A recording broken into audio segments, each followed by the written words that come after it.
বাংলাদেশের প্রধানমন্ত্রী তারেক রহমানের ভারত সফর দ্রুত হওয়া উচিত বলে মন্তব্য করেছেন বাংলাদেশে নিযুক্ত ভারতের হাইকমিশনার দীনেশ ত্রিবেদী।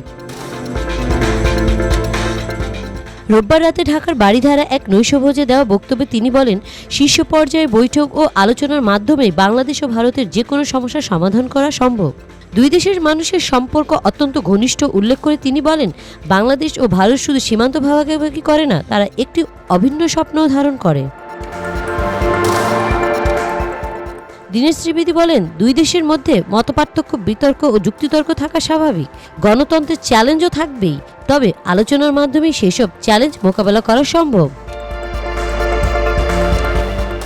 তিনি আরও বলেন, প্রধানমন্ত্রী তারেক রহমান ও ভারতের প্রধানমন্ত্রী নরেন্দ্র মোদী দুজনেই জনগণের সঙ্গে সম্পৃক্ত নেতা।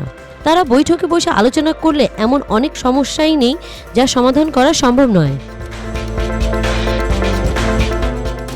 ভারতীয় হাইকমিশনার আশা প্রকাশ করেন, দুই দেশের শীর্ষ নেতৃত্বের যোগাযোগ ও পারস্পরিক আলোচনার মাধ্যমে বাংলাদেশ ভারত সম্পর্ক আরও শক্তিশালী হবে। M1 TV news desk.